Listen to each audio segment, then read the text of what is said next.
Muy buenas noches con todos. ¿Me logran escuchar claramente para poder iniciar la clase el día de hoy? ¿Me confirman, por favor? Sí, doctor, sí se logra escuchar. Perfecto. Antes de nada, como siempre, agradecer a la institución, justamente quien me da la oportunidad de compartir con ustedes los conocimientos de esta materia que vamos a abordar el día de hoy, tratándose de precedentes judiciales en base, evidentemente, a la temática principal que es los delitos contra la libertad sexual e intimidad sexual. Para esto también agradezco a la institución, en particular al Círculo de Abogados y principalmente al Colegio de Abogados del Callao, que nos brinda esta plataforma a fines de poder especializarnos y poder compartir todo el material que tenemos preparado para el día de hoy. Sin más preámbulos, voy a compartir la presentación PowerPoint para poder dar inicio a la sesión del día de hoy. Un momento, por favor, para que me puedan confirmar si es que se logra apreciar del todo la clase del día de hoy. ¿Me confirman, por favor? Sí, doctor, sí se ve. Perfecto. El día de hoy vamos a abordar jurisprudencia relativa principalmente al problema que he podido advertir que se ha podido a su vez también contemplar en la última parte de este presente año. Y hago referencia a las resoluciones de la Corte Suprema, entiéndase casaciones o recursos de nulidades, que se han podido brindar respecto a la declaración de la víctima y las retractaciones que ésta pueda tener, así como también la valoración probatoria que tiene la misma como prueba de cargo para enervar la presunción de inocencia de una persona imputada por este delito. En consecuencia, vamos a abordar jurisprudencia desde el año 2005, con el Acuerdo Plenario de 2005 que ustedes han podido estudiar desde ese entonces, y que a la fecha, de mi punto de vista, ha entrado en crisis porque existen jurisprudencias contradictorias entre sí mismas que inclusive un mismo magistrado, un mismo ponente en esa misma sala permanente de la Corte Suprema ha podido expedir hace un par de meses y que lógicamente ponen en riesgo cientos derechos como el debido proceso, la debida motivación de las resoluciones judiciales, el derecho a la defensa y principalmente la tutela jurisdiccional efectiva para lógicamente tener una correcta administración de justicia en nuestro país. Entonces, como siempre les hago las precisiones, la idea de las clases o las sesiones que tenemos en esta oportunidad son más que nada para reflexionar, pero a su vez también para que pueda ser más interactiva, es decir, que ustedes puedan colocar también supuestos de hecho, problemas que hayan podido advertir o inclusive poner en cuestión algunos ámbitos de debate que serían fructíferos para la clase del día de hoy, a fin de que sea más que un diálogo o una única clase unipersonal de mi punto de vista, sea más bien interactiva, participativa y ustedes también se puedan involucrar en cualquier duda que tengan respecto a este tópico, ¿ok? Entonces, si es que hay alguna pregunta, alguna duda, algún tipo de intervención que quieran hacer, simplemente levanten la mano. Voy a pedir muy respetuosamente a la moderadora para que pueda brindarles ese espacio y puedan formular su pregunta como corresponde. Y a quienes no desean hacerlo bajo el formato oral, tienen también el chat de la presente sesión para que puedan compartir sus inquietudes, observaciones, precisiones, etcétera. ¿Ok? Entonces, voy a empezar con lo siguiente. Cuando hacemos referencia a un precedente judicial o cuando hacemos referencia a cualquier tipo de pacto que tiene, en este caso, la Suprema, entiéndase como el acto tribunal en nuestro país que interpreta la normativa procesal y también material en nuestro país al menos, hablamos de que tiene cierto ratio decidendi que aborda una institución y que puede ser esta aplicado a otros casos, es decir, es como si fuese la línea argumentativa correcta que interpreta una institución a fin de que la misma pueda repercutirse, pueda aplicarse o ejecutarse en otros casos de manera análoga.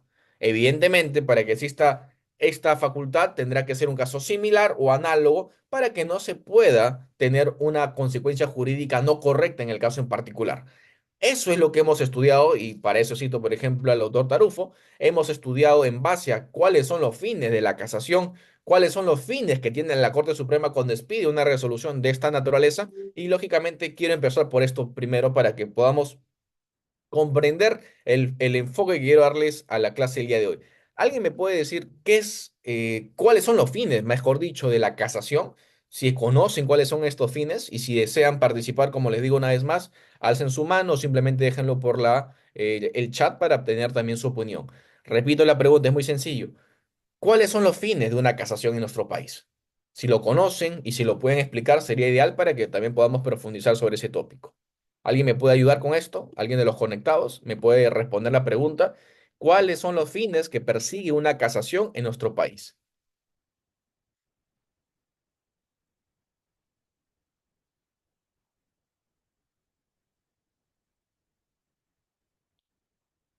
¿Alguien se anima?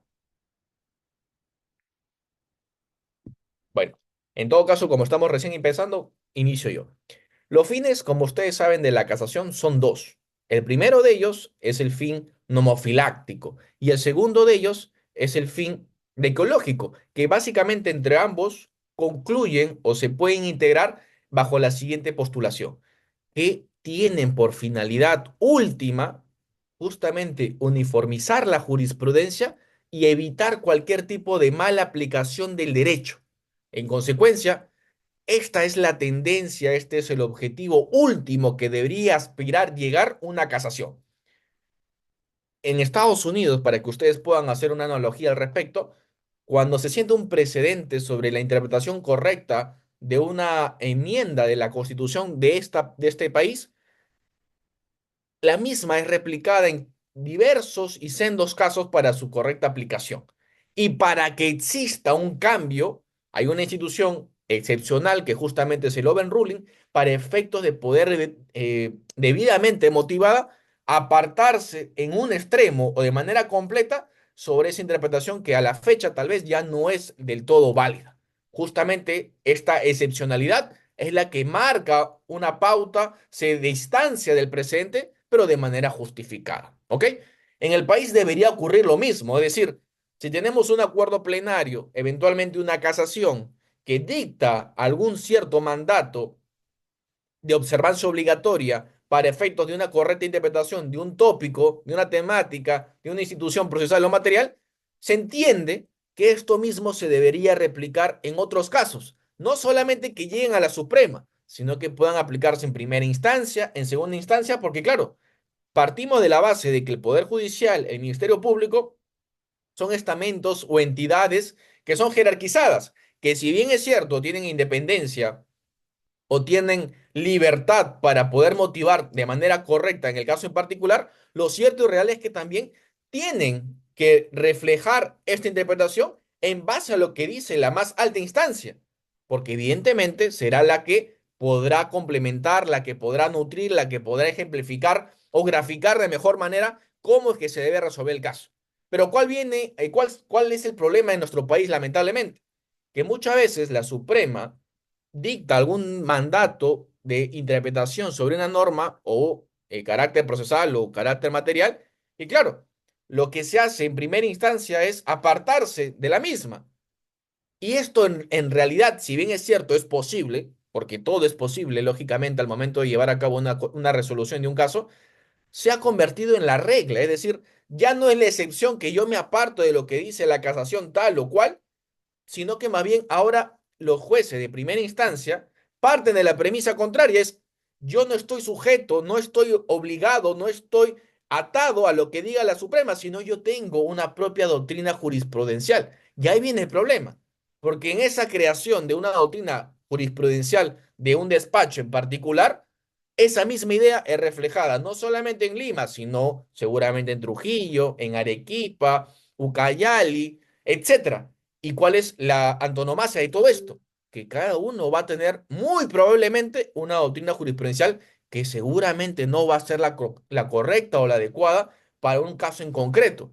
Y es por eso que siempre vamos a ver que un mismo tópico, una misma problemática, vuelve nuevamente a ingresar a la Suprema y vuelve a hacerse una resolución respecto a la misma, cuando en realidad no debería ser esto así, porque trastoca las bases o vacía de contenido, si lo quieren ver así, lo que significa una casación para efectos prácticos en nuestro país. Ahora, lo más problemático ni siquiera es esto, lo que acabo de mencionar, que juzgados inferiores puedan tener una cierta interpretación sobre una institución en particular, que puede ser correcta o no, pero finalmente existe un problema acá, sino que inclusive lo más grave, y llamo la atención a esto, es que la propia sala suprema, cuando se trata de ser la sala permanente o la sala transitoria, entre estos mismos no se ponen de acuerdo para generar un precedente de esta naturaleza que pueda generar una convicción y pueda generar esta trascendencia de una correcta interpretación. ¿Me explico? Ya ni siquiera es la discusión, los jueces de primera instancia o de segunda instancia están contradiciendo lo que dice la Suprema, sino son los propios Supremos que no se ponen de acuerdo en cuál sería el tópico correcto de la interpretación respectiva. Y por eso vemos sentencias de la sala transitoria de una cierta interpretación que podría ser la A y la sala permanente con una interpretación que podría ser la B, cuando son totalmente contradictorias. Esto desnaturaliza evidentemente la predictibilidad de la jurisprudencia, la seguridad jurídica y cualquier tipo de debido proceso, porque tendrá jurisprudencia de la Fiscalía bajo una misma tópico, al igual que la defensa técnica. Y el riesgo acá, ¿cómo se puede trasladar? Que cualquier juez de primera instancia podrá decir, opto por lo que dice la Fiscalía, opto por lo que dice la defensa, porque finalmente no tengo a nadie que me ponga o me someta a una regla imperativa para que yo pueda, lógicamente, atarme la misma. Y ese es el problema actual que atravesamos. Ojo, no solamente lo digo en delitos de corrupción de funcionarios públicos, en delitos de crimen organizado, en delitos de lavado de activos, sino principalmente en delitos comunes, como por ejemplo podrían ser delitos de libertad sexual que nos vamos a abocar el día de hoy. En esta temática, que su naturaleza es de carácter simple, en nombre será simple, porque en la práctica resulta ser muy complejo. Tenemos casos en los cuales, sin haber, por ejemplo, lo comentaba ayer un compañero de esta misma clase o sesión, entiendo yo, que indicaba de que la fiscalía estaba haciendo un requerimiento de prisión preventiva sin una cámara GESE.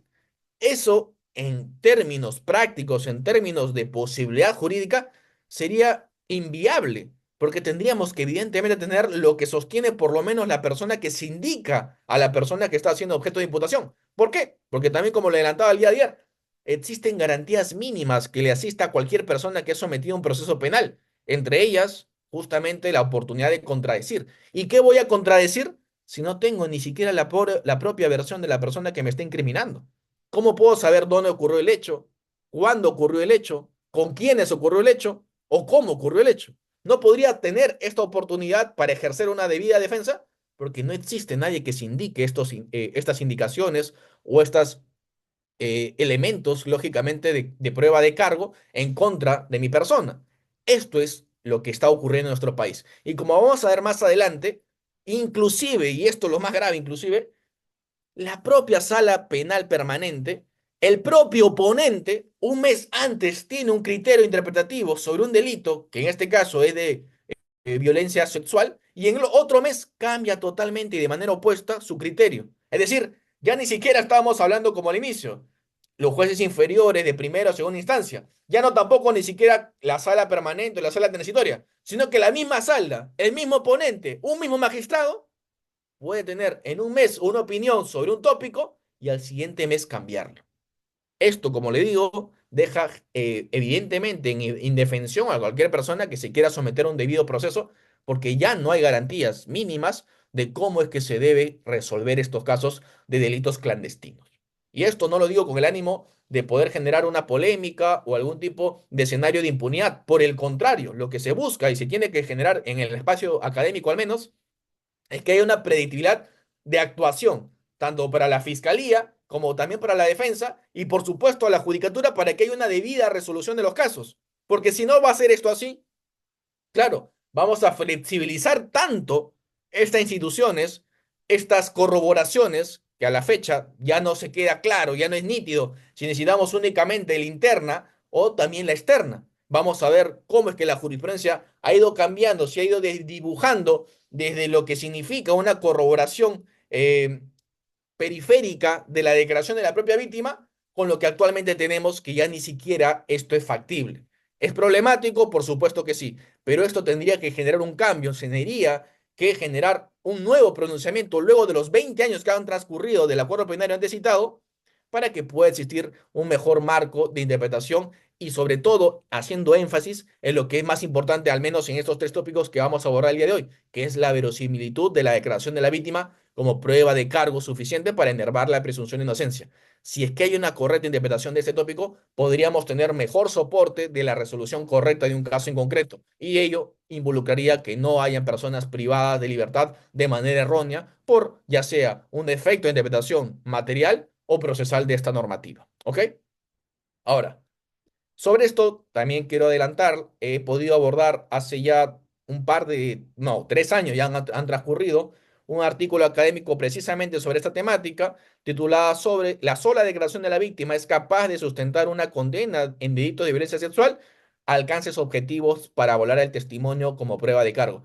Esto se publicó en Gaceta Penal y Procesal Penal número 155, el mayo de 2022, y el siguiente mes está saliendo una actualización de esta misma temática con respecto o con miras a los 20 años del Acuerdo Plenario de 2005, porque hemos advertido con la doctora que también he podido hacer este artículo, que es la doctora Jacqueline del Pilar López Ruiz, una nueva evidencia jurídica y también jurisprudencial de que hay una crisis actualmente en este tópico. Y por eso es que también lo cito, acá dejo la fuente para que los que desean revisar, profundizar, lógicamente, esta temática, lo puedan tener a su alcance. Ahora, y esto es lo que les estaba comentando. Vamos a empezar indicando de que anteriormente a la jurisprudencia del presente año había una línea, si bien es cierto, no problemática, no conflictiva, al menos teóricamente, sí lo había en la práctica. Es decir, la jurisprudencia, la doctrina, mayoritaria al menos, era uniforme en sostener que se tenía que tener una prueba o un carácter de prueba periférica para corroborar lo que decía la víctima en una declaración, lógicamente para enervar la presunción de inocencia y poder lograr una condena en contra de una persona. Teóricamente, dogmáticamente, había al menos un consenso. Claro, siempre había una discusión en la práctica de cómo es que se aplicaba esta conceptualización o esta interpretación en la práctica propiamente dicha, pero finalmente había al menos algún consenso. A la fecha, esto ya se ha dibujado como la vamos a exponer el día de hoy. Empezamos con la apelación 166-2024 Gaura del 11 de abril del año 2025, ponente Peña Farfán, sala permanente, que nos dice lo siguiente. Fundamento destacado 6.5 nos indica sobre la prueba en los delitos de violación sexual. La Corte Interamericana de Derechos Humanos estableció que en atención a que se trata de un tipo de particular de agresión que generalmente se caracteriza por producirse en ausencia de otras personas más allá de la víctima y el agresor o los agresores y que, dada la naturaleza de esta forma de violencia, no se puede esperar la existencia de pruebas gráficas o documentales y por ello es habitual y admisible como única prueba de cargo legítima la declaración de la víctima por tratarse de un ilícito denominado clandestino. Esta posición se ha asumido por el Tribunal Constitucional. Pero también nos decía en esa misma resolución lo siguiente: evaluada la declaración de la víctima, ¿ok? Evaluada la declaración de la víctima, un momento por favor. Evaluada la declaración de la víctima sobre los eventos y la forma en que fue sometida sexualmente por el procesado, la coherencia y verosimilitud de su relato, la no existencia de motivos de incredibilidad subjetiva y el relato que fue corroborado con el resultado de reconocimiento médico legal y con lo declarado por los profesionales y testigos, se tiene por acreditado el delito contra la dignidad sexual de la agraviada previsto y sancionado en el artículo 173 del Código Penal. Acá me detengo. En esta resolución antecitada se puede apreciar nítidamente de que hay dos campos de análisis. El primero de ellos es la coherencia interna o intrínseca, como lo quieren ustedes denominar, al relato de la propia agraviada del hecho criminal. Y lo segundo es cómo es que podemos llegar a inferir lógicamente, válidamente, jurídicamente, esta versión que nos va a llevar a cabo esta conclusión. Y lo que nos dice es que debe existir una verosimilitud, entiéndase, una coherencia externa, una coherencia extrínseca, con lo cual tendría que haber algún tipo de soporte mínimo, razonable, que pueda contemplar que lo que ha indicado se pueda contrastar en la realidad. Y con esto podríamos contemplar el escenario de una posible condena en contra de la persona. Y es lo que ha citado prácticamente. Analiza el médico legista, analiza profesionales y testigos que han podido participar o involucrarse en el caso en particular y sobre esto hace mención que estaría acreditado el hecho objeto de imputación.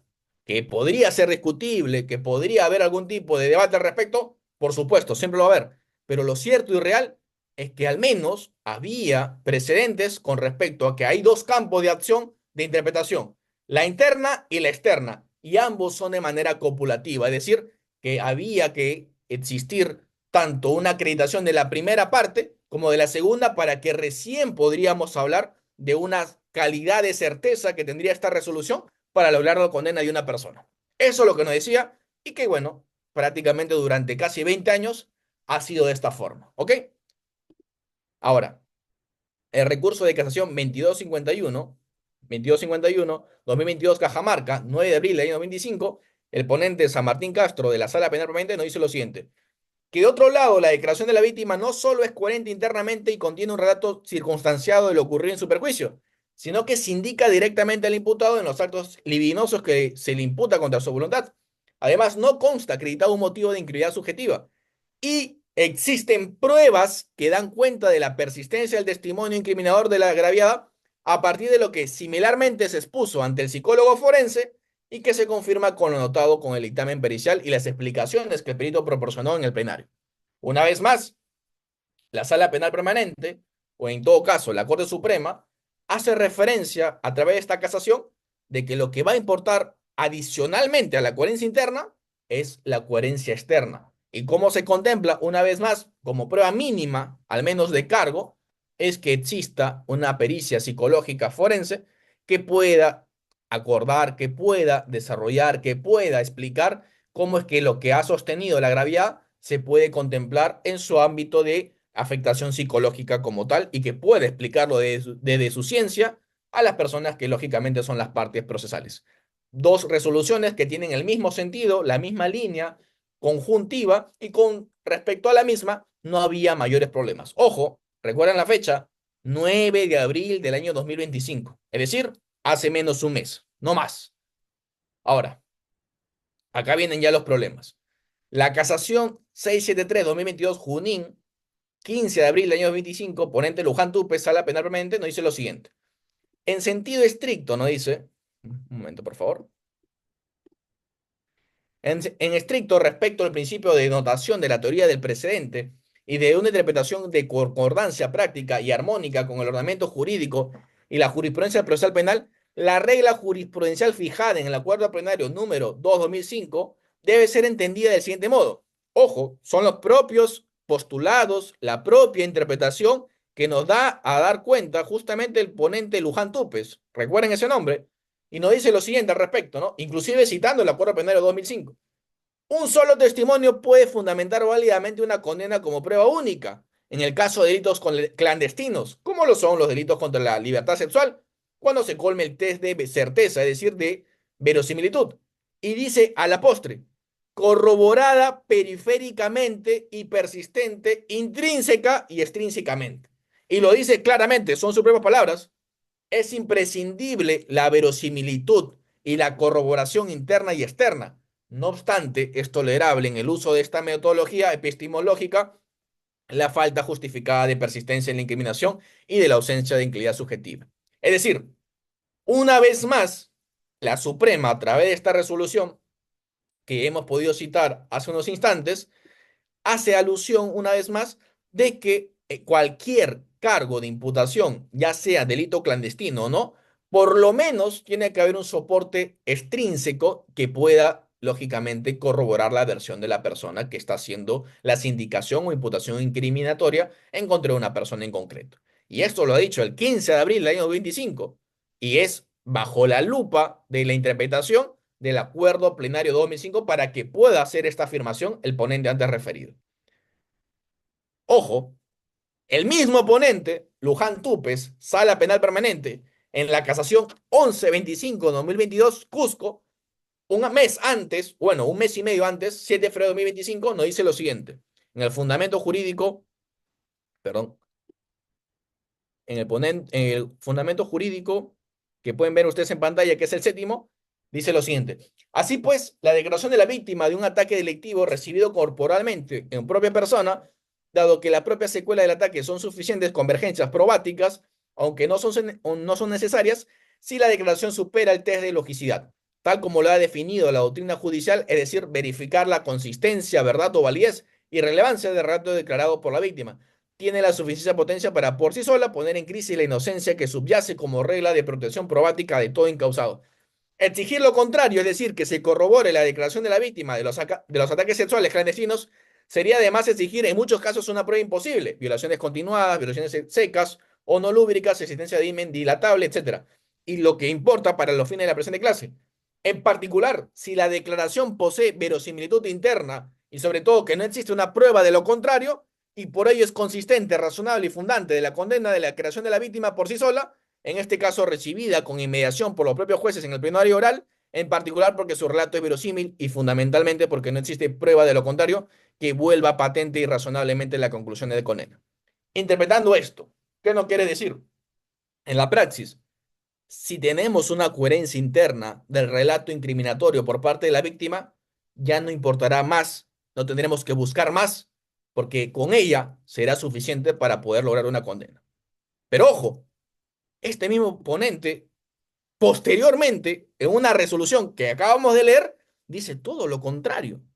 Dice de manera expresa, literal y cierta, que necesariamente, indispensablemente, utilizando sus términos, se tiene que utilizar una corroboración extrínseca e intrínseca para poder recién colmar este test de proporcionalidad, de razonabilidad y de logicidad en virtud del Acuerdo Plenario 2-2005. En consecuencia, si vamos a hablar de precedentes, si vamos a hablar sobre algún tipo de criterio jurisprudencial de observancia obligatoria, ¿cómo es factible que un mismo magistrado, como lo estaba adelantando, pueda tener una opinión en un día, un mes en particular de este presente año, y al siguiente mes o al subsiguiente pueda cambiarlo de manera tan radical? Desde mi punto de vista, esto lógicamente desnaturaliza la institución del marco probatorio de la declaración de la víctima, pero a su vez también genera una incertidumbre de lo que pueda lamentablemente ocurrir en un caso en concreto, dejando al libre e injustificado grado de discrecionalidad de cada juez en particular para resolver si es que la persona es culpable o inocente. Pero claro, se olvidan de lo más importante.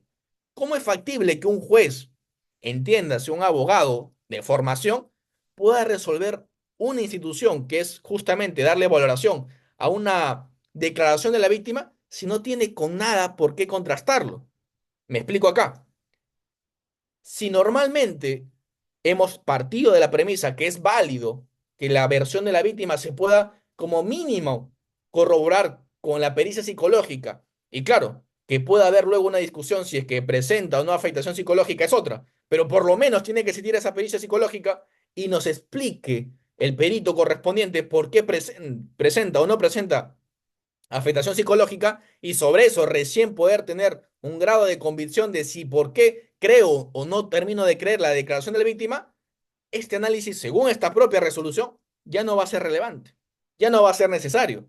Habrán casos en los que ni siquiera se practiquen estas valoraciones probatorias y solamente me guíe, solamente me centre en lo que haya podido relatar la víctima.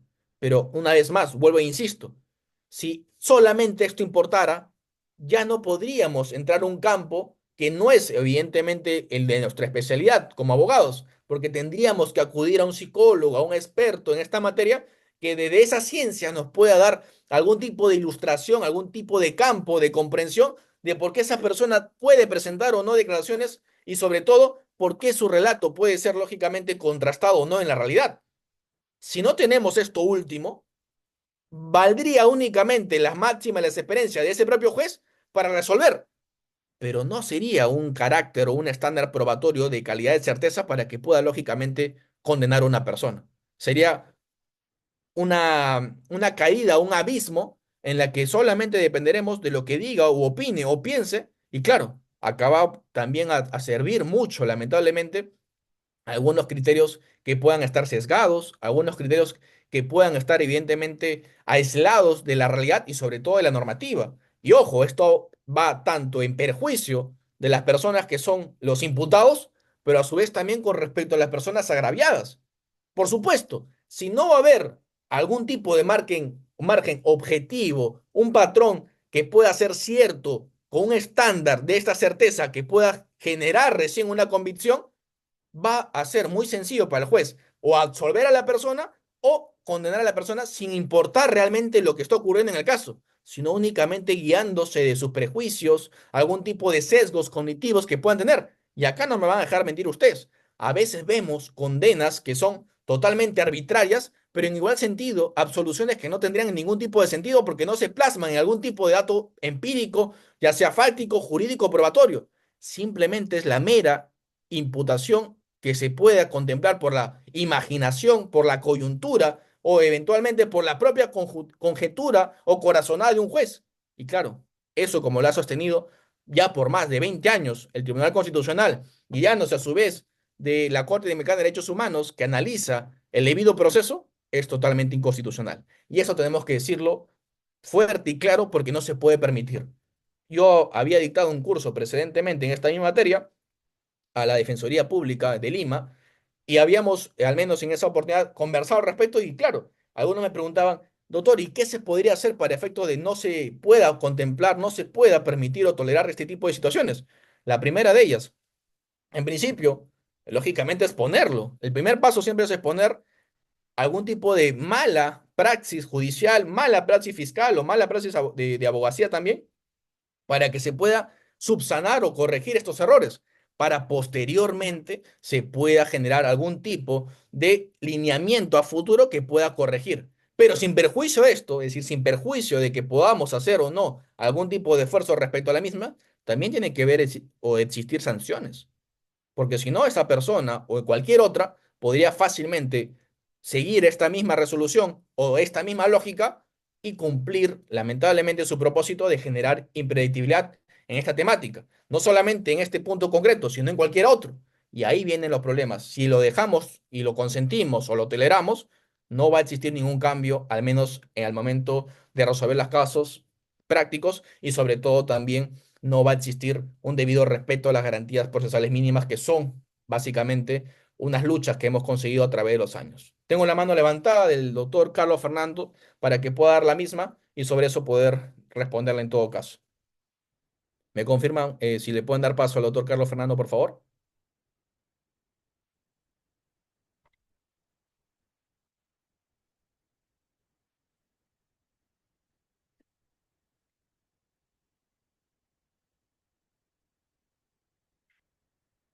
Doctor Carlos, ¿me Claro, escucho? doctor Alemán, buenas noches. Buenas noches, doctor Carlos, ¿qué tal? Ha- Coménteme, Hay por favor. un, hay un tema que parte de la defensa técnica. Ujú. En el supuesto de que el abogado sea la defensa técnica del imputado, en el caso de casos contra la libertad sexual de menores o etcétera, ¿no? Mire, yo tengo por costumbre llevar a la audiencia cuando está pasando cámara, que es de la supuesta agraviada. Llevo un perito de parte, experto, a efectos de debilitar la imputación de la Fiscalía, con la finalidad que la Corte Suprema no entre en contradicciones en su, o los jueces superiores entren en contradicciones al momento de resolver y muchas veces de manera injusta, doctor. Quisiera que nos explique al respecto su punto de vista. Quiero que procedemos de la misma alma mater. No, por supuesto. Más bien, muchísimas gracias por su apreciación, doctor Carlos.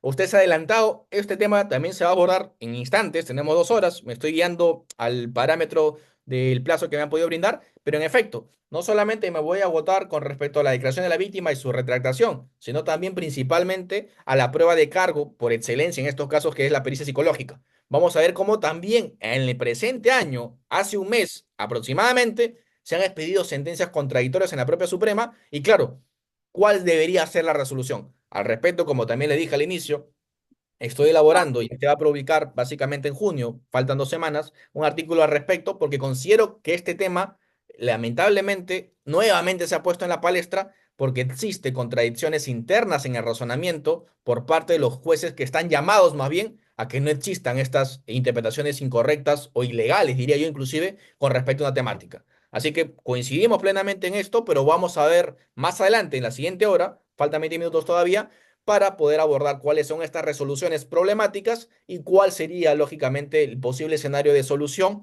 y una interpretación que de este punto de la defensa técnica, porque como sabrán también me dedico al ejercicio particular y privado de los litigios penales, para que ustedes también tengan alguna línea de defensa para utilizarlos en sus diligencias, audiencias o eventualmente en juicio oral para que, lógicamente, puedan tener una mejor probabilidad de éxito al respecto. ¿Sí? Entonces, avanzamos en todo caso. Y justamente viene acá el tema. No sé si es que antes de abordar la problemática de la cámara GESEL propiamente dicho, que es justamente lo que nos estaba comentando el doctor Carlos Fernando, alguien desea dar alguna opinión o eventualmente tiene alguna duda, algún tipo de pregunta al respecto, para que lógicamente quede todo claro de un inicio y no podamos pasar a la siguiente temática si no se ha logrado comprender del todo. ¿Me confirman, por favor?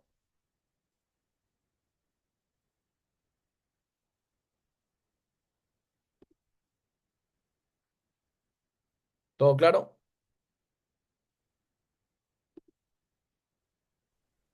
Ok, Sí, doctor, hasta el momento sí. claro. Perfecto. Entonces, continuamos en todo caso. La segunda temática, que está muy vinculada con respecto al tema de la valoración probatoria de la declaración de la víctima, es cómo logramos corroborar justamente este test de verosimilitud.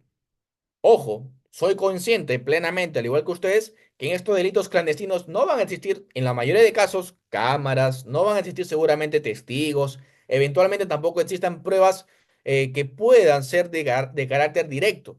Seguramente tendríamos que concurrir, tendríamos que elucubrar algún tipo de estrategia, ya sea como fiscalía, para, lógicamente, a través de la prueba indiciaria, generar una inferencia razonable, lógica, convergente, que permita concluir que el postulado incriminatorio se pueda, obviamente, contemplar en la realidad. Y ese estándar ser sometido al contradictorio y evaluado por un juez imparcial con estas garantías que representa para que se pueda aplicar la administración de justicia de manera correcta. ¿Ok? Ahora, ¿el problema cuál es? Que como ustedes sabrán, ya lo había también precisado hace unos instantes, hasta hace un año aproximadamente, un poco más tal vez, había cierta también coincidencia entre la jurisprudencia, entre la doctrina y también en el ámbito inclusive de los cursos o capacitaciones, porque coincidíamos en ese entonces de que, claro, en estos casos, cuando ya no hay una prueba directa, una prueba indiciaria postconsumativa que pueda lograr la fiscalía es la pericia psicológica, lógicamente, que pueda llevarse a cabo a la víctima. Y a partir de la misma, someterse al contradictorio, evaluar si es que subsisten o no razones que puedan explicar de manera fundada las conclusiones que arriba este experto y sobre eso la fiscalía poder demostrar si es que su hipótesis criminal se ha cumplido, se ha satisfecho y por consiguiente lograr una condena y en sentido contrario, si no supera ese estándar, que sea absolutoria por una garantía del derecho de presunción de inocencia, pero a su vez también un tema de insuficiencia probatoria con las pruebas de cargo. ¿Ok? Hasta ahí creo que era pacífica, siempre problemática en la práctica, pero finalmente había un consenso que esta era la forma de litigar, una forma de poder pararse, por así decirlo, en los alegatos correspondientes tanto de apertura y de clausura de la Fiscalía, como también de la defensa técnica. ¿Cuál es el problema? En principio, si se dan cuenta, si recién vamos a analizar una pericia psicológica, deberíamos partir, y esto tiene que ser uniforme también, no importa si es que eres de la defensa técnica o de la fiscalía o del Poder Judicial, tendríamos que ser plenamente conscientes que solamente podríamos arribar a esta pericia psicológica si y solo si se han agotado todos los esfuerzos humanamente posibles por parte de la Fiscalía que representa la persecución penal en nuestro país, de que se pueda corroborar o de que se pueda colegir algún tipo de elemento de convicción sobre el elemento típico delictivo en la parte consumativa del mismo. ¿Me explico acá? Solamente va a ser factible analizar la pericia psicológica, que es una prueba indiciaria, por supuesto, pero postconsumativa. El esfuerzo principal de la Fiscalía debería ser convergir y a su vez tener el material probatorio incriminatorio sobre el mismo delito en la propia configuración del tipo penal como tal. No es postconsumativo, sino en la propia consumación. Y si es que ahí ha hecho esfuerzo humanamente posible y que se pueda corroborar la misma y ya no haya, ahí recién tendríamos que tener como última salvación, como por así decirlo, un corset para que no haya un vacío de impunidad, concurrir con la prueba de pericia psicológica. Esa debería ser la premisa. ¿Cuál es el problema? Como vamos a ver más adelante, se ha flexibilizado tanto este tópico que a veces ya ni siquiera la fiscalía hace los esfuerzos respectivos para recabar pruebas, lógicamente en la etapa de diligencias preliminares, que puedan concurrir con la versión de la víctima en la parte consumativa, sino solamente tienen como el único objetivo cumplir formalmente con esta exigencia de la pericia psicológica y con esto tener la aspiración de lograr una condena. Esta mala praxis ha generado, como le decía también, una interpretación errónea de mi punto de vista de cuál debe ser la valoración correcta de esta pericia psicológica para corroborar extrínsecamente la versión de la víctima. Al principio decíamos, había un debate. Si hay pericia psicológica que determine, en este caso, una afectación psicológica, será suficiente en consecuencia para que pueda contemplarse una condena en contra de la persona que ha sido imputada. Sin embargo, luego cambió esto e indicaron, si es que aún saliendo una afectación no encontrada en la prueba o en la pericia psicológica, todavía se puede lograr condenar a esta persona. Pero claro, faltaba complementar. ¿Y cuál es esta complementación? Sí y solo sí se puede explicar por qué es que la conclusión sale lógicamente como si es que no existiera una afectación psicológica en esta prueba de pericia psicológica. Es decir, el experto, el perito encargado de elaborar esta pericia psicológica, tendría que explicar dentro de su propia pericia cuáles son los factores endógenos y exógenos por cuales la víctima ha podido superar justamente esta problemática y por consiguiente ya no tiene una afectación psicológica a la fecha. Y si esto es convalidado bajo la guía metodológica justamente la pericia psicológica del Ministerio Público, pero a su vez también en la propia ciencia de la psicología que éste tiene que contemplar, demostrar, desarrollar en las audiencias correspondientes, recién ahí podríamos indicar que hay una razón que fundamenta por qué se presenta una ausencia de afectación psicológica o perjuicio psicológico y de todas maneras yo podría lograr una culpabilidad en contra de esta persona. Pero el supuesto inverso, es decir, en contrario sentido, si es que no encontrase ningún tipo de razonabilidad o logicidad con respecto a por qué se puede encontrar o no una afectación psicológica, la consecuencia tendría que ser que no podíamos condenar a una persona.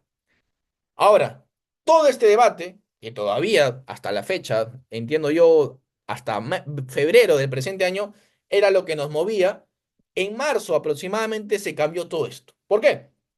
Porque ahora la Suprema nos decía, ya no importa siquiera si es que hay pericia psicológica o no, ya no hay que analizar esto. Solamente concéntrate, solamente guíate en que haya la pericia psicológica. Y luego la misma podrá ser una prueba de cargo para efectos de, lógicamente, condenar a la persona. Y esto es lo que genera también, una vez más, una contradicción interna en el razonamiento de los Supremos, pero a su vez también una impredictibilidad de las resoluciones. Es decir, pasamos de una posición garantista de que se pedía o se exigía una afectación psicológica, luego debilitándola e indicando de que ya se puede, lógicamente, explicar o no por qué existe una afectación psicológica y en base a eso lograr una condena o una absolución a el ámbito ya más flexible, que ya ni siquiera importa este análisis y simplemente la mera formalidad de la presentación de esta pericia psicológica podrá ser suficiente para, lógicamente, condenar a una persona por el propio relato de la víctima si este es coherente de manera interna. Ahí es donde ambos tópicos, esta casación en particular, la 178-24 Tumbes y la antes citada de Cusco, entran en problemáticas entre sí mismas porque si bien es cierto, tienen una línea uniforme entre sí mismas, entre los demás 20 años que ha podido producirse de jurisprudencia al respecto, se contradice abiertamente. Vamos a ver rápidamente el cuadro.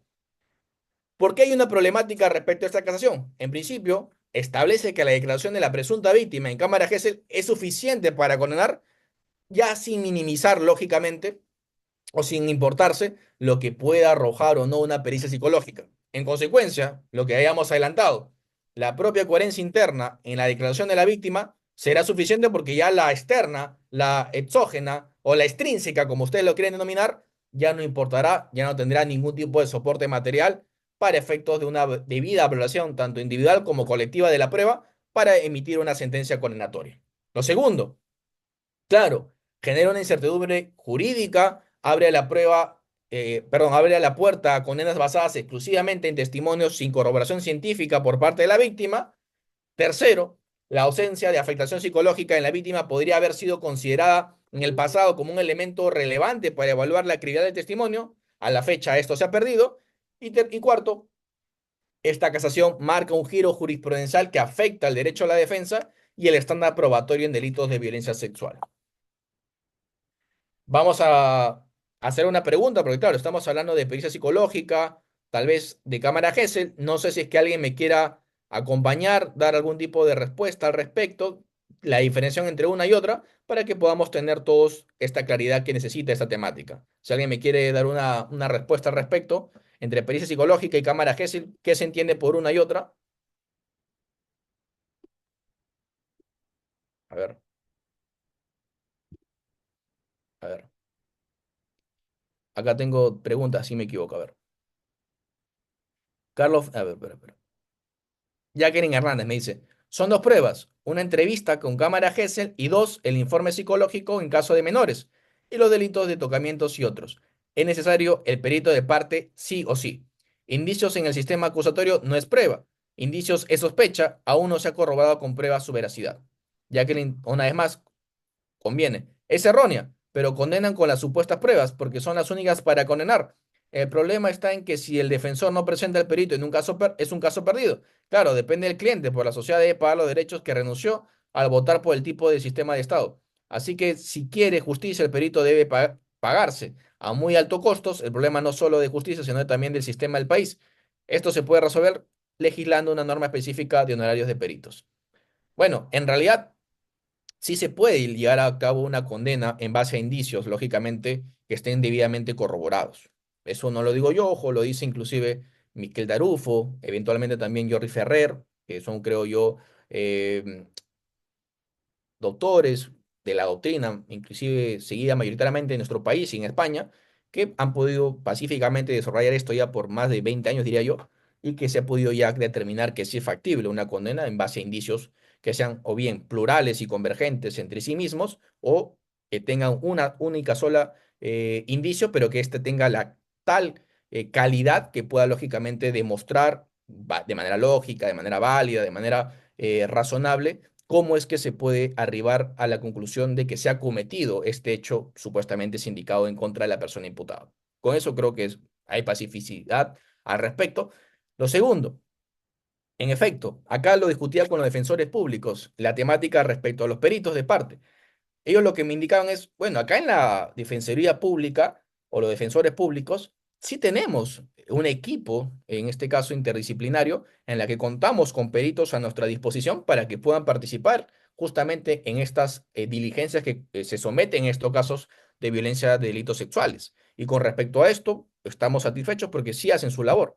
Lo que no ocurre, por ejemplo, en la defensa particular. Y como tú lo adelantabas, si la persona investigada no tiene la capacidad económica, no desea a veces por un tema de necedad, lamentablemente, cubrir honorarios de otra persona profesional que será el perito correspondiente, si se ve al menos desvirtuada o en un extremo la defensa técnica que tú tienes que plantear como estrategia. Me explico acá.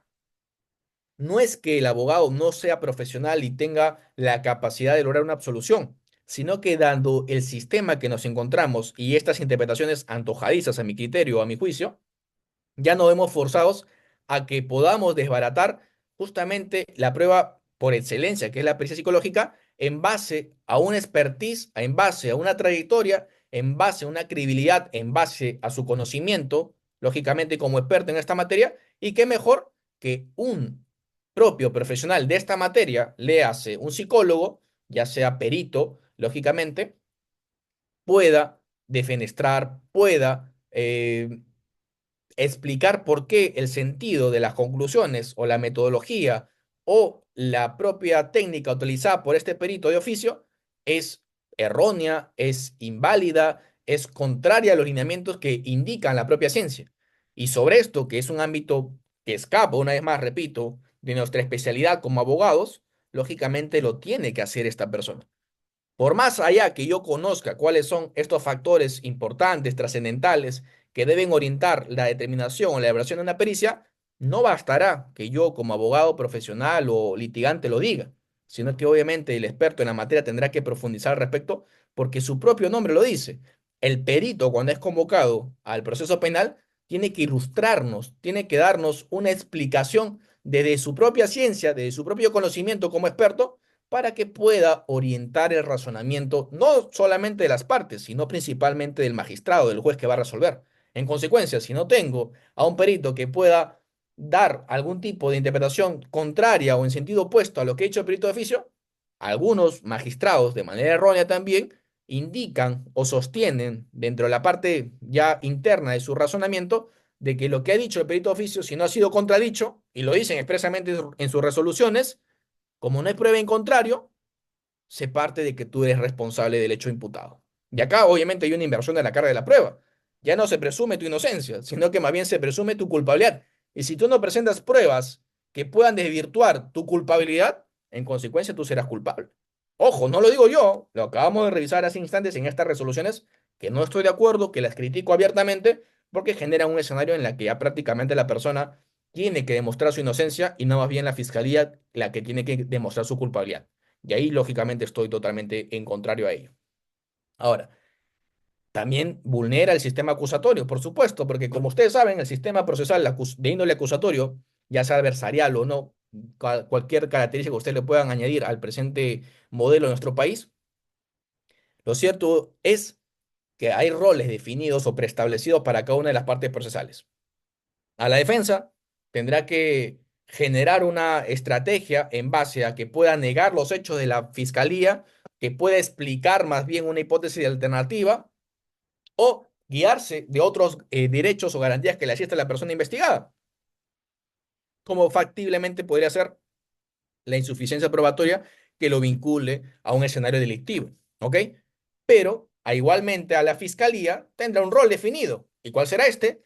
Demostrar de manera objetiva, de manera imparcial, al menos al inicio, que la persona investigada se encuentra vinculado, evidentemente, a los hechos objeto de imputación y que tiene un estándar de tal forma, de tal manera, que va a lograr o va a colocar un requerimiento acusatorio con el objetivo de que sea condenado a la misma. Parte de esto es que haya investigado tanto prueba de cargo como prueba de descargo. Y parte de esto es que con esta convicción de que tenga mayores pruebas de cargo, genere un requerimiento acusatorio porque representa al Estado con toda la capacidad, con toda la facultad, con toda la competencia que esto emana para poder, lógicamente, echar a una persona con todo este poder a fines de perseguir el crimen o combatir el mismo. ¿Ok? ¿Cuál es el problema acá? Si yo le estoy diciendo, y como máxima instancia del Poder Judicial, a la persona investigada, si tú no me traes pruebas de descargo, yo parto de la base errónea, pero igualmente parto de esta base de que tú eres culpable, se desvanece dos garantías procesales y es más, diría yo, dos acciones legales que podría llevar a cabo perfectamente esta persona en el proceso penal. La primera de ellas, ya no existirá el sobrecimiento. El sobrecimiento, particularmente en aquel supuesto en el cual ya no hay manera o forma de incorporar nuevos elementos de prueba de cargo que justifiquen lógicamente ese estándar probatorio de una eventual condena. En consecuencia, si yo ya no obtengo la necesidad como fiscalía de incorporar nuevos elementos de prueba, bastará únicamente la Cámara Gesell. En la praxis, si yo solicito un sobrecimiento por esta causal, el juez de investigación preparatoria me dirá, bueno, acá la Suprema en tal casación, acá la Suprema en otra tal casación, ha indicado que la Cámara GSL es suficiente, con lo cual ya será el juez de juicio oral que tendrá que evaluar si esto es prueba suficiente para condenar o no. Pero yo no podré generar, evidentemente, una excepción, o perdón, un sobrecimiento a tu favor por esta causal. Se desvanece, si lo ven de manera fría o de manera calculada, esta causal del sobrecimiento. Lo segundo, si es que logra formalizar la fiscalía su investigación preparatoria, prácticamente nos estamos yendo ya a juicio oral. Porque claro, si no va a haber mayores elementos de prueba respecto a este tema incriminatorio, lógicamente, y se parte de una base de que yo soy culpable con los hechos del caso, ya simplemente tendré la oportunidad de defenderla en juicio oral, más no en etapa intermedia. Con lo cual, todo ese lapso de tiempo será para únicamente que la fiscalía pueda perfeccionar su acusación, desvirtuándose también las garantías procesales de la persona investigada. Ahora, esto, que es la parte material, la parte principal del proceso penal, también tiene que verse con luz a las medidas cautelares de índole personal, como son, por ejemplo, la prisión preventiva, la prolongación de la prisión preventiva, la adecuación de la prisión preventiva, el cese de la prisión preventiva, etcétera. Porque si partimos de esta base, claro, si ya no va a existir la etapa intermedia prácticamente, si seguimos esta misma interpretación, que no estoy más bien de acuerdo, conforme con la misma, la persona que es requerida por una prisión preventiva y se le otorga, ya no habrá forma, desde mi punto de vista, que un juez se arriesgue a contradecir lo que dicen los supremos. Porque claro, sería ganarse un problema en vano. Sería ganarse un problema ante la ANC o eventualmente ante la ODEGMA o la OGMA para que lo pueda investigar y eventualmente sancionar, aun cuando no corresponda. Esto es el temor que creo lo comentaba también el día de ayer respecto a por qué no hay una desvinculación de algún tipo de actuación por parte de la Fiscalía o del Poder Judicial cuando la normativa lamentablemente lo puede avalar.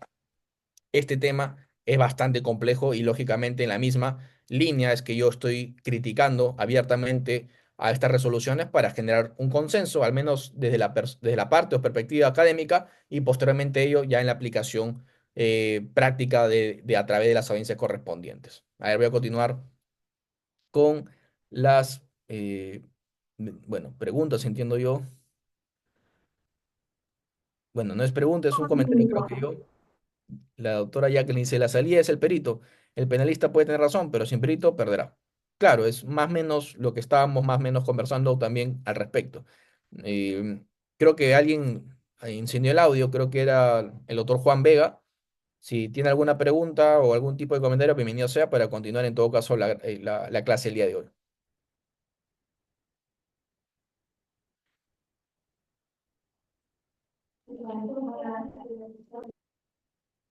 Bueno, entiendo que no hay ninguna pregunta al respecto. En todo caso, continúo. Perfecto. Entonces, solamente para que a ustedes les quede claro al respecto, he preparado un cuadro sobre estas dos temáticas. El primero es sobre la cámara GESE, la segunda es sobre la pericia psicológica, ¿no? El elemento de naturaleza se aborda en la cámara GESE el testimonio en torno al hecho lógicamente imputado, que es protegido, ¿no? Para efecto de evitar la doble victimización de la persona que es la presunta agraviada, y sobre esa base también tenga la oportunidad la defensa de participar conjuntamente con su perito de parte, si así lo ve por conveniente según su estrategia del caso y su teoría del caso también respectiva. En la pericia psicológica, y que va por regla general por máximas las experiencias posteriormente y de manera inmediata la misma, se más bien se evalúa científicamente el estado psicológico, el estado emocional, el estado psíquico de la persona presuntamente agraviada para verificar si tiene un detrimento, algún tipo de perjuicio que pueda lógicamente contemplar si es que a la fecha de los hechos todavía subsiste evidentemente esta afectación y de no advertirse la misma, explicar por qué es que no podría tener algún tipo de afectación bajo algunos criterios lógicos u objetivos. Acá me explico para que me logren comprender. Cuando ustedes van a juicio oral o eventualmente a una audiencia en la que está un perito de oficio de la fiscalía, ellos van a advertir o van a contemplar escenarios en los cuales claramente la persona agraviada pueda no tener algún tipo de afectación psicológica a la fecha. El primero de ellos es porque, bueno, puede ser por el transcurrir del propio tiempo, ¿no? Pasó 3 años desde que ocurrió el hecho y eventualmente esta persona ya ha superado, lógicamente, estas secuelas, estos traumas, porque tiene el transcurrir del propio tiempo un efecto sanador, algún tipo de efecto que ya no contemple esta afectación psicológica. Ese es un primer elemento. El segundo es cuando hay, evidentemente, un acompañamiento, un soporte, algún tipo de seguimiento o bueno, apoyo de parte de la familia, lógicamente de la víctima, para que pueda superar también este episodio traumático. El tercero de ellos es que pueda existir algún tipo de nivel de comportamiento de la propia víctima de permitirle afrontar válidamente esta situación y superarlo, ¿no? Y cuarto, también lo que nos indican algunos peritos es que la propia víctima se haya sometido a un tratamiento, a un procedimiento psicológico que le permita superar estos hechos traumáticos. Básicamente esos son los cuatro elementos que nos dan por regla mayoritaria estos expertos en en el ámbito, en el campo psicológico, para explicar por qué es que esa persona en concreto podría o no presentar una afectación psicológica, lógicamente que la vincule con los hechos objeto de denuncia. Ahora, la pregunta cae por su propio peso. Si vamos a analizar como el primer tópico el transcurrir del tiempo, tendría que haber una prueba objetiva que demostrase esto. Acá me explico. Si fuese tan sencillo como decir, porque ha pasado el tiempo, ya no existe el hecho objeto de imputación, o mejor dicho, ya no existe la afectación porque la ha superado, tendría que, lógicamente, el perito experto en la materia explicarnos por qué, en el caso en concreto, ha ocurrido esto. Porque claro, si no explica esto de manera expresa, de manera literal o de manera gráfica, que podamos comprender todos nosotros de manera lógica este razonamiento, simplemente será una mera apreciación. Porque igualmente, en sentido opuesto, podrían decir que como es tan reciente, no tiene la persona algún tipo de agitación psicológica.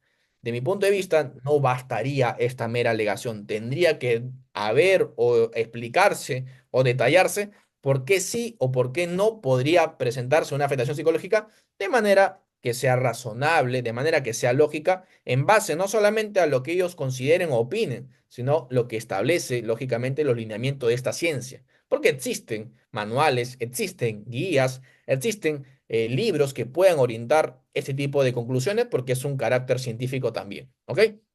Lo segundo, en igual sentido, si la causal por la cual no se presenta una afectación psicológica es porque la persona tiene un soporte familiar, ha recibido soporte, auxilio, ayuda de la familia, tendríamos que identificar qué familiares o qué parte de sus familiares han podido justamente acompañar para poder soportar o para poder afrontar o poder superar esta afectación psicológica.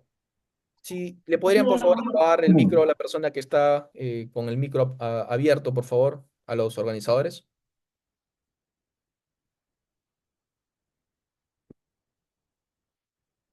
¿Me confirma, por favor, si ya se apagó?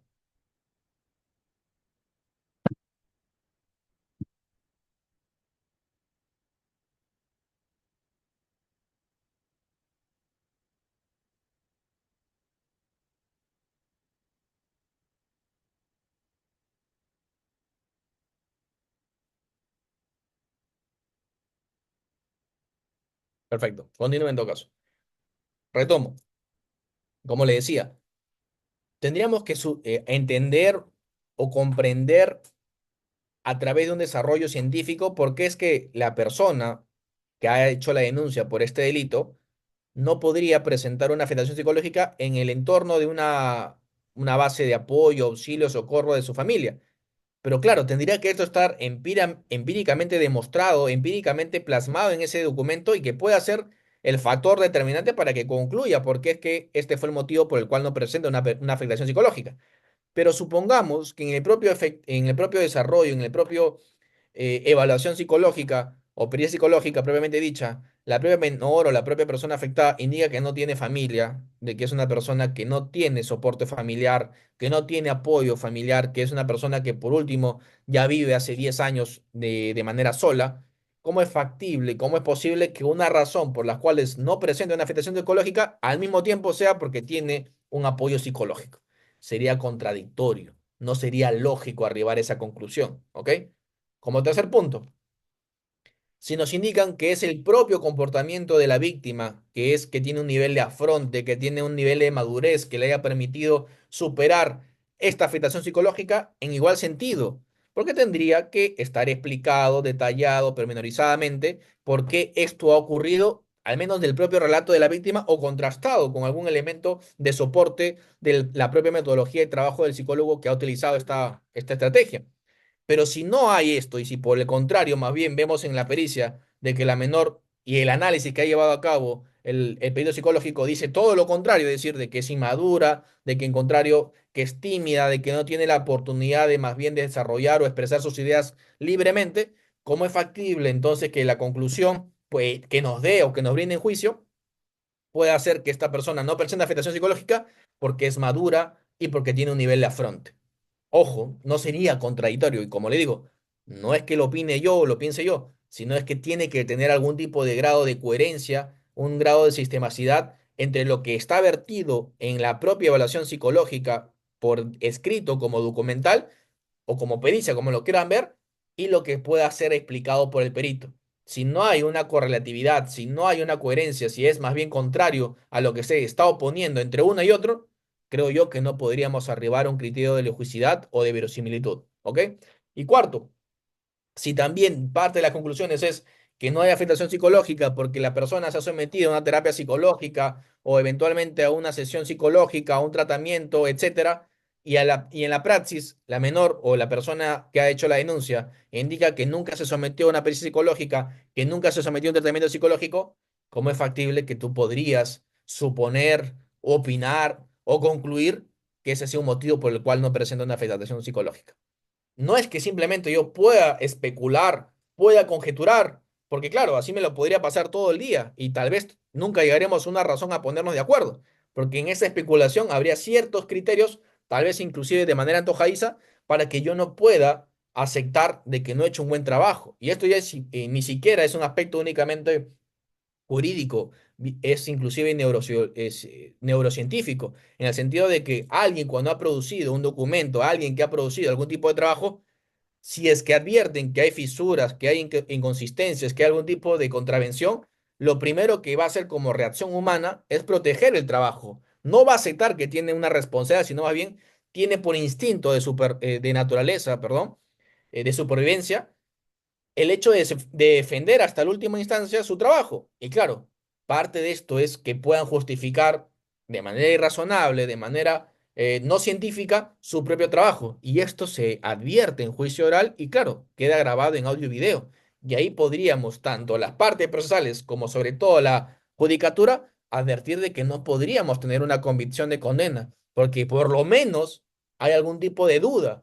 Y claro, como siempre digo, ante cualquier tipo de interpretación en la que genere una duda a favor de la persona que está siendo investigada, se le tiene que obviamente priorizar esta misma. Y por consiguiente, como regla rectora del proceso penal y todos los derechos que le asisten, tendría que ser de una absolución porque no habría mérito para poder lograr una condena. ¿Ok?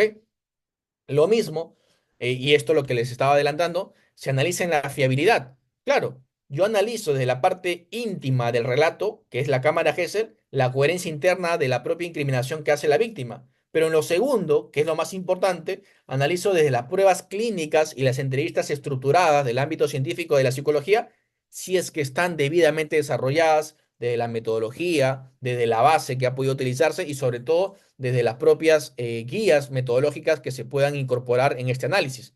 Y si no se han guiado o no se han podido plasmar basándose en esto, habrá fisuras que son insubsanables porque no podrán ser explicadas en audiencia, ¿ok? Y por consiguiente no será fiable lo que afirme o asienta el perito en juicio. Las limitaciones. La primera puede estar influenciada por la sugestión. Por eso es que tiene que ser lógico, tiene que ser razonable, tiene que tener algún tipo de sistematicidad entre lo que se ha expresado de manera continua y de manera persistente, lo que sostiene la víctima, porque justamente podría tener ánimos espurios, eventualmente algún tipo de animadversión, eventualmente ser sometida también a un tema de alienación parental para que pueda decir un relato incriminador en contra de una persona. Pero esto se analiza desde el grado de análisis interno para advertir si es que está ante ese supuesto o no. En igual sentido, en la teoría psicológica, necesita ser aplicado por expertos con criterios objetivos, y estos criterios objetivos serán sometidos tanto al perito de oficio, que es representado por el Ministerio Público, como también por el perito de parte, para que ambos, a través de un debate pericial en este caso, pueda arribar a la mejor conclusión en el caso en concreto, y esta tendrá que ser utilizada para resolver el caso. Lógicamente, acá dependerá mucho de la independencia, de la imparcialidad, de las garantías que puedan ser protegidas por parte del Poder Judicial para que podamos tener una debida resolución del caso en concreto. Y esto valorará en juicio al respecto de la Cámara Gesell, puede ser subjetiva si no hay otros elementos de prueba, y por eso es que es insuficiente desde nuestro punto de vista, y más aún lo que también ha sostenido en su oportunidad por 20 años prácticamente toda la jurisprudencia nacional, y en cambio la pericia psicológica sí brinda un respaldo técnico a la credibilidad del testimonio como prueba de cargo mínima para su corroboración. ¿Ok? Ahora, ¿cuál es el problema? Una vez más, la jurisprudencia conflictiva ante la Corte Suprema. El primero de ellos nos indicaba recurso nulidad 701-2022 Lima, del 9 de junio de 2003, en el fundamento destacado, que lo pueden ver en la pantalla, que es el fundamento destacado 6.5, que la conclusión de la presentación de problemas emocionales o comportamientos asociados a una experiencia negativa no puede ser suficiente para este Tribunal Supremo, conforme así lo estipula el fundamento 17 del Acuerdo Penal 4 de 2015, pues nuestra convicción libremente formada nos hace arribar a la conclusión que la fuerza acreditativa del hecho de la pericia es insuficiente para enervar la presunción de inocencia del acusado. Es decir, lo que te exigía en ese entonces el recurso de nulidad antes invocado es que pueda haber una evidencia de una afectación psicológica o psíquica de parte de la víctima. No problemas emocionales, ojo, sino más bien una afectación, un perjuicio, un detrimento propiamente dicho. Y sobre esa base, y según lo que ha podido relatar de manera coherente la víctima, sentir o no respecto a las conclusiones que pueda arribar la pericia psicológica. Y si es que no lo hacen, tienen la libre oportunidad de apartarse de lo que pueda concluir justamente la pericia psicológica en base a lo que se pueda tener, evidentemente, como una garantía de la presunción de inocencia del acusado. Lo mismo básicamente ocurría en la apelación 41-2023 del 13 de diciembre del año 2023, fundamento destacado 6. Se indicaba el padecimiento psíquico, ansiedad, pensamiento recurrente del hecho, temor, pensamientos negativos, así como el carácter espontáneo, el lenguaje claro, la mención de detalles y de hechos y la espontaneidad del relato incriminador son lo que pueden justamente acreditar la observación clínica y por consiguiente generar una convicción en el juzgador. Es decir, nuevamente el pensamiento era el siguiente. Si había una afectación psíquica, un padecimiento psíquico o de la propia psiquis de la persona que es la declarante, en este caso víctima, podríamos arribar a la conclusión de que sí se ha cumplido con ese estándar mínimo probatorio para generar certeza en el juzgador y generar a su vez una sentencia condenatoria. Ahora, el problema surge con esta casación antes relatada y vamos a ver antes de la misma jurisprudencia relativa a la evaluación psicológica en delitos sexuales y en relación claramente a esta situación de la casación problemática que es la 178-2024 Tumbes. Y ustedes lo sabrán, jurisprudencia, el Acuerdo Plenario 2-2005 determinaba claramente que la pericia psicológica es un medio idóneo para corroborar la afectación emocional o psicológica de la víctima y fortalecer la credibilidad de su testimonio. Ahora, con relación a la casación 178-2024 Tumbes, minimiza este criterio al considerar suficiente la declaración de la víctima sin necesidad de la corroboración psicológica. El Acuerdo Plenario 4-2015 nos indicaba que obliga a los jueces a motivar adecuadamente cuando se aparten de las conclusiones de la pericia psicológica en delitos sexuales. Más bien en esta casación 178-2024 Tumbes nos dice que no se exige una fundamentación específica para ignorar o no la pericia psicológica. En la casación 719-2019 Ayacucho nos indicaba que la pericia psicológica es clave en los delitos sexuales y más bien en esta casación 168-2024 Tumbes omiten este criterio y permiten condenas sin tomar en cuenta la evolución del daño psicológico a través de la pericia psicológica respectiva. Finalmente, en el recurso de nulidad 1026-2019 Lima Norte, nos indicaba que la ausencia de afectación psicológica no descarta el delito, pero debe ser valorada en conjunto con otros elementos probatorios y asimismo refiere que la pericia psicológica constituye un indicador o un elemento de prueba que abone a la acreditación del ilícito penal. En más bien, en sentido opuesto, la casación 178-2024 Tumbes nos dice que se desvirtúa este análisis al suprimir la exigencia de corroboración. Ahora bien, hasta acá, ¿alguien tiene alguna duda, alguna pregunta, algún tipo de interrogante que se pueda plasmar en esta clase o está todo claro?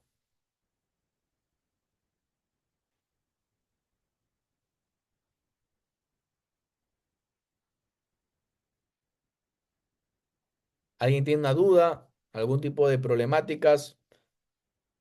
¿Falta de interpretaciones correctas que se han podido al menos problematizar en esta casi hora y media de clase?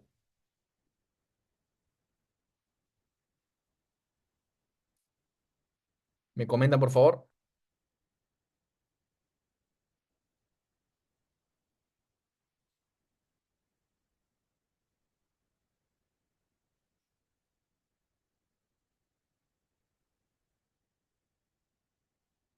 A ver, voy a leer unos comentarios que acabo de advertir.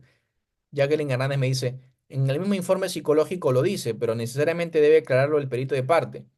Sí, en efecto, o sea, el psicólogo, en este caso, el perito psicólogo de oficio de la fiscalía, tiene que contemplar todo lo que haya podido advertir, todo lo que haya podido conocer, todo lo que haya podido reconocer en esta evaluación, en esta praxis de su propia profesión, en esta pericia de manera escrita, de manera literal, de manera expresa, de tal forma que quede evidencia de que lo que ha sostenido, de lo que ha comprendido, de lo que ha podido colegir, lógicamente esté plasmado ahí. ¿Por qué? Porque esa será la manera de poder acreditar si ha seguido una metodología, si ha sido coherente con la misma, si es que ha existido también una planificación en la estructura de su conclusión y sobre eso, si es que ha seguido las guías correspondientes para arribar a esa conclusión, porque no es únicamente su opinión. Les pongo así sencillo el ejemplo, haciendo una analogía. A veces llegan al estudio solicitudes de elaboración de informes jurídicos, de un ámbito, no sé, de un delito, supongamos lavado de activos, supongamos, no sé, peculado, culposo en nuestra administración de justicia. Cualquier tópico que usted se imagine. Lo que le piden al abogado no es únicamente su punto de vista, sino que ese punto de vista esté contemplado, esté colegido, se puede extraer de lógicamente la normativa y sobre todo de lo que pueda interpretarse en base al conocimiento de este tópico de manera aceptada en la comunidad jurídica. No voy a decir, porque yo creo que el lavado de activos es un delito que no exige un delito precedente, va a ser lo que realmente corresponda. Es más, iría en contra de lo que dice la normativa, iría en contra de lo que dice la jurisprudencia, iría en contra de lo que dice toda la doctrina. Con lo cual, esa opinión, evidentemente, por más allá que yo pueda creer, por más allá que yo haya podido hacer tesis, por más allá que yo haya podido sostener la misma, tendrá que en algún aspecto contemplarse, ceñirse a lo que dice la normativa y sobre eso extraer una conclusión. Lo mismo le piden al perito. Tendrá su opinión, por supuesto, nadie le va a decir que no lo tenga, pero esa opinión tiene que estar motivada en base a la ciencia que él desarrolla y en base a los manuales, guías, metodologías que se aplican en esa ciencia para que tenga una inferencia científica y lógica que pueda lógicamente arribar a una conclusión válida. Si no tiene esto, si no ha hecho este análisis y simplemente lo piensa complementar en la audiencia de juicio oral, se van a generar grietas insostenibles o insubsanables, porque claro, les adelantaba, yo como perito puedo decir, bueno, sí, la persona no presenta afectación psicológica, pero puede ser porque se sometió a una pericia de manera a destiempo o puede ser porque la persona, como no fue asistida en los días próximos, como recién estaba la herida y como parte de la comprensión teórica es que la afectación se puede producir el mismo día, después de un mes o un año o después de 2 años, entonces ya no sería importante o relevante analizar o contemplar u observar justamente este componente, lo cual sería absurdo, porque si tú afirmas si bien es cierto que la herida o la afectación no se produce por tal o cual razón, tendrías luego la carga, al menos de la fiscalía, por supuesto, de acreditarlo con otra prueba. Me explico acá porque me ha pasado mucho en audiencia. Porque, claro, cuando quieres forzar el razonamiento, siempre va a haber una explicación. Si alguna vez se dices, claro, es por el transcurrir del tiempo, no hay afectación psicológica, y a otras veces vas a decir, porque se llevó a cabo la pericia psicológica al mismo día y por eso no existe afectación psicológica porque no se logró comprender, no se logró interiorizar que estaba siendo víctima de un delito no presenta como conclusión afectación psicológica, son posiciones totalmente contrarias. Entonces, y acá lo que yo postulo también, si la fiscalía, slash, la pericia psicológica o el perito psicológico indican de que es el transcurrir del tiempo el que no podría tener justamente un sustento de base para explicar o no la afectación psicológica, tendría que existir algún tipo de documental, algún tipo de explicación de carácter científica que nos relate esto. Y es más, lo mismo ocurrirá cuando nos indican los peritos psicológicos que será porque la persona tendrá algún tipo de terapia psicológica, porque habrá pasado por algún tipo de terapia psicológica. Oye, pero si la propia víctima dice que no lo ha pasado, no ha efectuado ningún tipo de tratamiento, terapia o suministro o apoyo psicológico, ¿por qué tú podrías conjeturar que por esto sería el motivo que no presenta afectación psicológica? No es concluyente, no es lógico, no es razonable inferir ello. Es más, ni siquiera por la propia declaración de la víctima, sino por la propia ciencia que tú estás postulando. Estarías conjeturando, estarías únicamente ideando, especulando, pero eso no podría generar convicción en un juez. Lo mismo le indicaba. Si la propia víctima, según lo que indica el perito psicológico, es porque habría existido algún tipo de soporte familiar, apoyo familiar o de personas cercanas a la misma, y ella misma ha referido en su propia declaración en Cámara GESE de que no cuenta con familia, que no tiene apoyo familiar, de que más bien es víctima de su propia familia, ¿cómo podríamos decir abiertamente como peritos profesionales o expertos en esta materia de que esa sería una causal de apoyo familiar por las cuales no presenta afectación psicológica a la fecha? No sería coherente, no sería lógico, sería más bien contradictorio entre sí mismo, ¿ok? Entonces, tiene que haber, por una parte, una solidez en el propio documento de la pericia para que quede plasmada cómo es que ha elucubrado esta conclusión y quede contemplada las razones que especifican la misma, y por su parte una explicación solvente, desarrollada, científica, que logre generar una convicción, como le digo, no solamente a las partes procesales, sino principalmente al juez, que es el que tiene que conocer en base al derecho la ciencia que él está trayendo como parte de su conocimiento en calidad de experto para que pueda orientar su razonamiento. ¿Ok? Ahora, lo mismo tendríamos que exigir en todo caso al perito de parte nuestro. Si el perito de parte nuestro desbarata la metodología, desbarata las inferencias que puedan guiar el razonamiento que ha llevado a cabo el perito de oficio, porque no ha seguido metodología, no ha seguido las guías básicas, o contradice abiertamente la lógica de esta ciencia, un juez imparcial realmente tendría que favorecer, tendría que priorizar o darle mayor valor probatorio a este perito que nos está diciendo empíricamente o fácticamente o probatoriamente que lo que está sosteniendo sí está contemplado en un soporte que puede probarse y que puede controvertirse de manera válida. No es simplemente, como le digo, la mera opinión, la mera posición que pueda mantener esta persona, sino que tiene que demostrarse y tiene que ser la más idónea en base a la forma de la normativa que éste recoge y también la ciencia que éste aplica. Es lo que ocurre en cualquier debate pericial. Si vamos con un perito, por ejemplo, un médico, que indica que la causa de la muerte a través de la necropsia respectiva ha sido tal vez por asfixia mecánica, y otro médico de parte más bien contempla que no ha sido por esta causal, ha sido por cualquier otra y sabe explicarla de mejor forma, tiene mejor trayectoria, pero a su vez también en el caso en concreto puede explicarla en base a documentales o medios de prueba que corroboren su versión.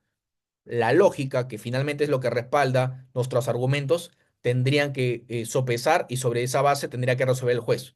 Y como consecuencia, si es que no encuentra una credibilidad en el testimonio o una fiabilidad de lo que sostiene el perito de oficio, no podrá demostrarse la hipótesis criminal de la fiscalía y por consiguiente, por una insuficiencia probatoria y en virtud de la presunción de inocencia que le asiste a la persona acusada, tendría que absolverlo.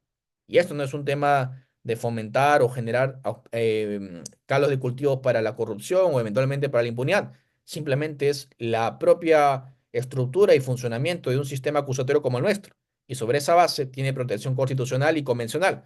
Con lo cual, si las partes no cumplen su trabajo, no cumplen de manera idónea su rol, lamentablemente la Administración de Justicia tendrá que ser imparcial y no tendríamos que esperar que le salven o lo ayuden al fiscal a fomentar o a generar una acusación que no está completa, que no sea íntegra, que no se pueda sustentar por sus propios términos y, lógicamente, generar una indefensión a la persona imputada o acusada. Ahí sí estoy yo totalmente en discordia o totalmente en desacuerdo, porque ya, como sostenía también, generas que la balanza, que ya de por sí es asimétrica entre el poder estatal, el ius ponendi, con respecto a una sola persona, se pueda agigantar. Si ya le está diciendo a la persona que él tiene más bien que demostrar su inocencia para no ser condenado, creo yo que en los mayores grados y mayoritarios casos podríamos encontrar condenas totalmente arbitrarias, como es lo que está ocurriendo en nuestro país. ¿Ok? Espero con eso haber quedado claro con el ejemplo a la doctora Jacqueline Hernández. Tengo otra pregunta que me hace el doctor Nicolás Villegas. Me dice, doctor, en cámara Gesell, en el delito de tocamientos, ¿qué puntos son usuales cuestionar? En realidad, ahí lo que tienes que analizar son los tres presupuestos que te establece el Acuerdo Penario de 2005, que es analizar la integridad subjetiva de la persona que justamente es la declarante. Si, por ejemplo, la persona ha sido expareja sentimental, si ha tenido algún tipo de, no sé, situación previa que genere algún tipo de válidamente inferencias de rencor, resentimientos, animadversión, tú como defensa técnica, al momento de entrevistarte con la persona que defiendes, tendrías que evidenciar esto. Lo segundo, persistencia en la incriminación. ¿Qué sucede si la persona, y me ha pasado muchas veces, la propia fiscalía, cuando le hace la pregunta, al momento de formular le dice, tú has sido víctima de tocamientos o has sido víctima de violación sexual y te dice que no? Yo creo, muy sinceramente, que ese caso ya no tendría que aspirarse a llevar a cabo algún tipo de continuación de la investigación o eventualmente aspirar a un juicio. Lamentablemente veo casos que me llegan en vía de apelación en las que situaciones en las que se le ha preguntado a la víctima 5 veces, 6 veces si que tú has sido víctima de un tocamiento, de una agresión sexual y te dice, francamente, no lo he sido. Ahí ves ya que ya no hay una imparcialidad, no hay una objetividad en la fiscalía, ni en la propia representante de la víctima, ni mucho menos en el Poder Judicial, porque en principio no se pueden permitir las preguntas repetitivas. En segundo término, se quebraría en toda instancia la persistencia de la incriminación, porque en la prueba pilar, que es la cámara Gesell, si la víctima sostiene, lógicamente, de que no ha sido víctima de esta afectación psicológica, perdón, de esta afectación del hecho incriminatorio, en consecuencia no habría ocurrido el mismo. Y tercero, le generas un espacio para evidenciar que podría tener algún tipo de integridad subjetiva al momento de formular la denuncia. Y por sí mismo, si yo fuese fiscal, si fuera Poder Judicial, ya no tendría esta verosimilitud ni interna ni externa para poder acreditar justamente el hecho incriminatorio. Sin embargo, vemos que en esos supuestos, inclusive tan problemáticos, las personas, inclusive ante esto, son condenadas. Y por eso es que yo alzo la voz, porque considero que hay casos en los que lamentablemente hay personas privadas de su libertad de manera injusta y que obviamente eso no se debe permitir. No por generar esta búsqueda de justicia se puede cometer injusticias hacia personas que eventualmente no tienen nada que los vincule con la escena criminal. Ojo, escuchen lo que digo. No estoy en contrariedad que se busque lograr justicia y que más bien paguen los responsables realmente de los hechos o fechorías que hayan hecho en contra de las víctimas. Ahí que obviamente se pueda poner todo el peso de la ley. Lo que yo indico es que a esas personas que se les investiga, pero que no hay nada que los vincule, evidentemente la conclusión no debería ser la misma. Deberían tener una oportunidad de que si es que no existen pruebas que lo incriminen, ser apartado de esa investigación y se retome eventualmente en cualquier otra oportunidad si es que sí llegan o se pueden advertir nuevas pruebas que lo puedan vincular con la escena criminal. Pero si no es así, partimos, como nuevamente lo recalco, de una base en que la persona se presume culpable hasta que se demuestre lo contrario. Y obviamente esto ya pierde sentido cualquier tipo de expectativa de derecho a defensa, de derecho al debido proceso, derecho a la tutela jurisdiccional penal y en virtud inclusive también a la propia seguridad jurídica. Porque mañana más tarde esos mismos precedentes que estamos fabricando, que se están creando, podrían afectarnos, nos podría caer, nos podría rebotar en la cara, no solamente a nosotros, sino inclusive a nuestros familiares. Y cuando les toque a ellos, lógicamente creo yo, con justa razón, no nos gustaría que traten a personas inocentes como criminales. Por eso es que hago bastantes clases en este tópico, es bastante polémico el caso en verdad, pero siempre trato de ser lo más objetivo, tanto de la Fiscalía como del Poder Judicial, pero a su vez también de la defensa, porque creo que hay lamentablemente pronunciamientos que, como ustedes han visto el día de hoy, no cierran el debate, sino más bien lo que hacen es todo lo opuesto. Generan quiebras, generan inconsistencias, generan contradicciones que al final del día van a generar mayor incertidumbre, mayores problemas al momento de ejecutarse la normativa y con esto mayores resoluciones arbitrarias que podría potencialmente generar la indefensión y a su vez la privación de libertad de personas que son inocentes. Y ante eso sí yo estoy totalmente opuesto. A ver, me indica César Quiroz, me dice, doctor, disculpe, ¿puede repetir el número del acuerdo penario sobre alimentos? A ver, doctor César, hasta donde conozco no he mencionado nada de alimentos, pero en todo caso mencióname qué página del PPT anteriormente has visto para yo poder en todo caso compartirlo.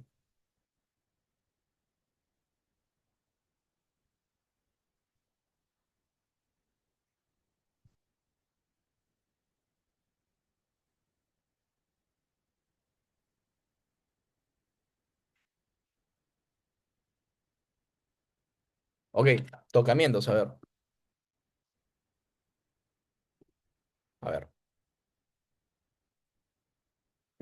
Acá está la jurisprudencia que he citado, casi la mayoría son de delitos sexuales y parte de eso son las pericias psicológicas correspondientes. No recuerdo en cuál de ellos específicamente se aborda el delito de tocamientos indebidos, pero sí aplica la regla general tanto para delitos, lógicamente, de libertad sexual como intimidad sexual. Ahora, lo único que sí quiero agregar es que, claro, en los supuestos de violaciones o tocamientos indebidos hacia menor edad, el criterio podría ser mayor reforzado. Me explico acá. Claro, y acá creo que también es pacífico este elemento. No es que le vas a exigir al menor de 4 o 5 años que tenga un relato circunstanciado, específico, concreto, detallado, minucioso, porque sería ilógico, sería insostenible. Esa persona recién está en formación, en capacitaciones, en desarrollo de su propia personalidad, pero a su mismo también a su propia capacidad cognitiva. Con lo cual, exigirle lo mismo que le hace exigir a una persona que es un adulto o un adulto mayor sería obviamente insostenible. Pero lo que sí tendríamos que hacer es un trato diferenciado al momento de poner en praxis la cámara GESE. El experto al momento de realizar la misma tendrá que tener técnicas o herramientas que le permiten explicarle de manera sencilla o gráfica cuáles son los puntos importantes o relevantes que tiene que mencionar y sobre eso sacar una conclusión, que creo que es lo mínimo que podríamos pedir. Y sobre esa base, recién pasar a la prueba de la pericia psicológica para contemplar que si lo que dice se contrasta, se puede corroborar, se puede, en este caso, acreditar en función a esta prueba psicológica de carácter científico. Creo que eso es pacífico también. Ahora, esto también va a implicar que hayan los funcionarios o servidores públicos capacitados en esta materia, con un enfoque de género, pero a su vez también con un enfoque del interés superior del niño. ¿Por qué hacía referencia con este enfoque de género? Porque claro, vemos muchas veces también jurisprudencia, como también lo relataba al inicio, que puede ser perjudicial a la propia víctima. Hemos visto todos una resolución hace unos años atrás en las cuales de la parte de la valoración probatoria era insostenible. Indicaban que una señorita, por el hecho de tener algún tipo de prenda de vestir íntima, de encaje, era prácticamente asumir de que ese día iba a tener relaciones sexuales consentidas, cuando esto no tiene ningún tipo de inferencia lógica que contemple la acreditación de una violencia sexual consentida por parte de la víctima. Sería una contradicción jurídica entre sí misma y a su vez también una apreciación equivocada, sesgada, yo diría inclusive machista. Pero claro, esto se podría superar si es que el Estado peruano cumple con los ordenamientos, cumple con los estamentos o con los lineamientos que ya ha promulgado hace un par de años por lo menos la Corte Interamericana de Derechos Humanos al momento de elaborar esta exigencia de que los magistrados, le hace fiscales, jueces y cualquier otro servidor o funcionario público estatal pueda vincularse con un enfoque de género que permita eliminar o suprimir o atenuar estos sesgos o estos criterios, lógicamente, adversariales con respecto a una debida determinación judicial de la pena, pero a su vez también con una debida valoración en torno a las propias víctimas, ¿no? Por eso le indicaba que estas resoluciones no solo ponen en crisis cualquier tipo de resolución en agravio de los intereses de la persona imputada, sino también respecto a la propia víctima, porque si no hay una predictibilidad, si no hay una seguridad jurídica de cuál va a ser el pronunciamiento de los magistrados, porque pueden hacer finalmente lo que ellos consideren correcto, mañana más tarde podrían haber absoluciones cuando no correspondan y condenas cuando sean estas injustas. Y por eso es que es problemática esta situación. Ahora, lo que puede resumir esto es lo siguiente, ¿no? La evaluación de posibles vulneraciones al debido proceso, la garantía de contradicción y la seguridad jurídica. Respecto al principio de contradicción, si la prueba pericial pierde relevancia, el acusado tiene menos herramientas para refutar la acusación, por supuesto.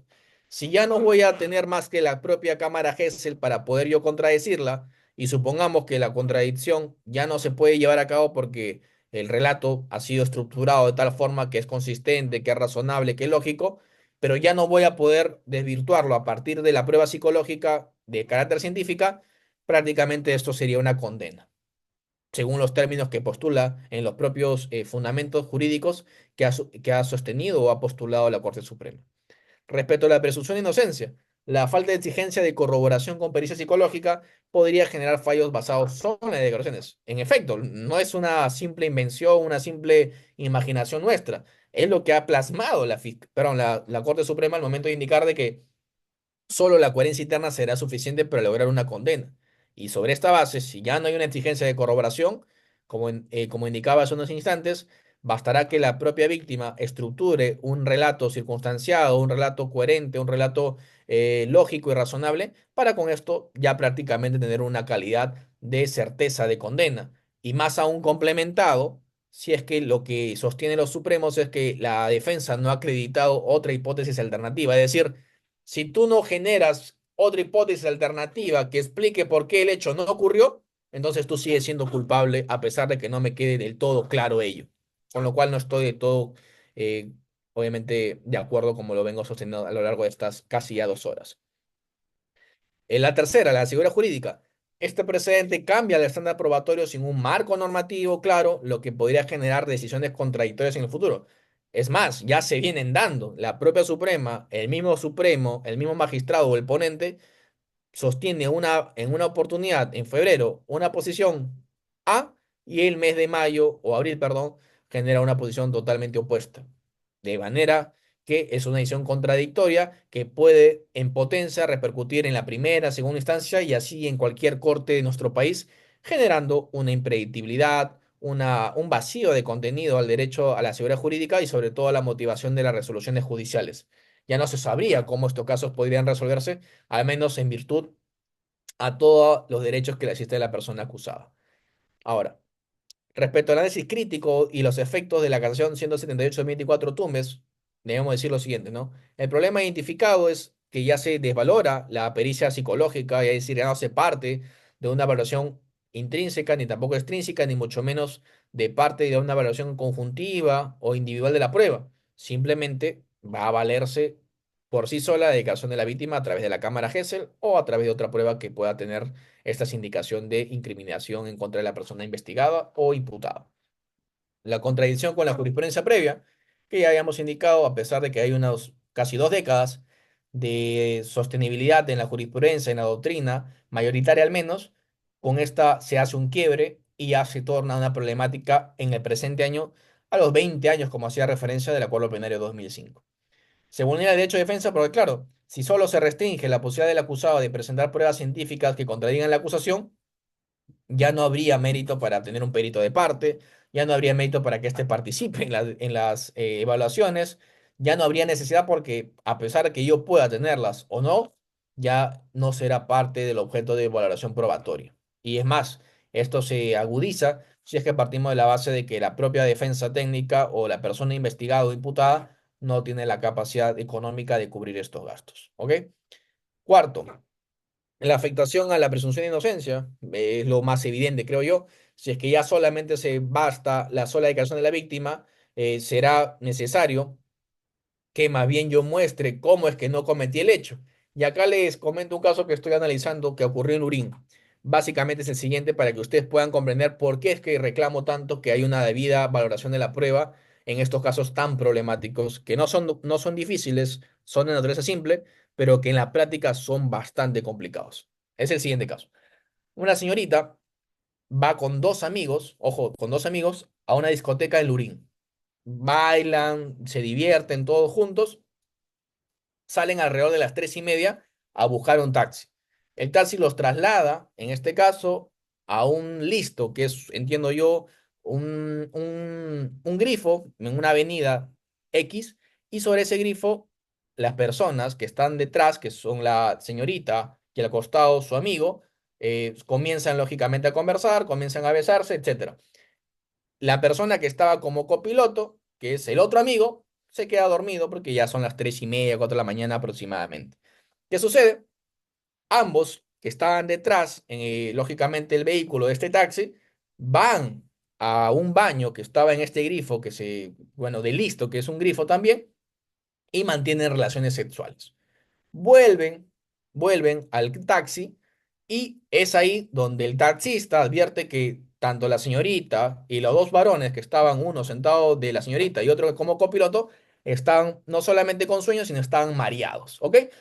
Ante eso, el taxista se ofrece a comprarles bebidas, aguas, léase aguas, para que puedan superar esta jaqueca, este consumo del alcohol que le ha generado este mareo. Pero este taxista al momento de comprar estas bebidas, les echa estupefacientes para que puedan, lógicamente, quedarse dormidos y sustraer sus pertenencias. ¿Ok? Sale el taxista con la bebida, se lo da tanto a la señorita como al joven que está al costado, y el copiloto toma un poco, pero no le gusta y sigue durmiendo. ¿Ok? Pasadas unas horas, a las 6:30 de la mañana, la señorita amanece en su cama de su casa y no recuerda absolutamente nada. Lo que considera es que ha sido víctima de una violación sexual y, claro, denuncia a la persona que ve o recuerda que estuvo próxima al momento en el cual se la dejó en su casa, que justamente fue el copiloto. Denuncia a la persona que es el copiloto por violación sexual, indicando de que éste la había sometido, que la había drogado, la había colocado en un estado de incapacidad de resistencia y que a partir de esto había mantenido relaciones sexuales que no recuerda la forma, modo y circunstancia de la misma, pero que habría sido esta persona. ¿Ok? Cuando se hacen las diligencias, cuando se hacen las diligencias, se advierte que este grifo tiene dos cámaras. Una cámara alrededor del contorno donde se ubica el baño y una cámara al interior donde se hace las compras en esta tienda Listo, ¿ok?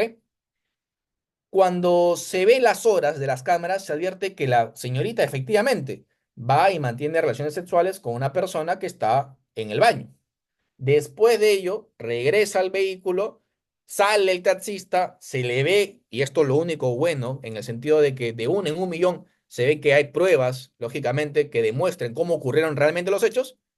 La víctima, a pesar de que sostiene que más bien era el copiloto el que la había drogado, se ve en las cámaras que es el taxista que está utilizando algún tipo de estupefaciente, droga o lo que fuese, y lo coloca en la vida, y esta se la entrega directamente a la señorita y a la persona que está detrás y que por supuesto ambas resultan con esta prueba toxicológica positiva. Las horas, las fechas y los sucesos, si es que no hubieran tenido un registro fílmico, créanlo, creo yo, estoy convencido de esto, que la persona que era el coimputado muy probablemente estaría hoy privado de su libertad en condición de reo preventivo a través de un requerimiento de prisión preventiva.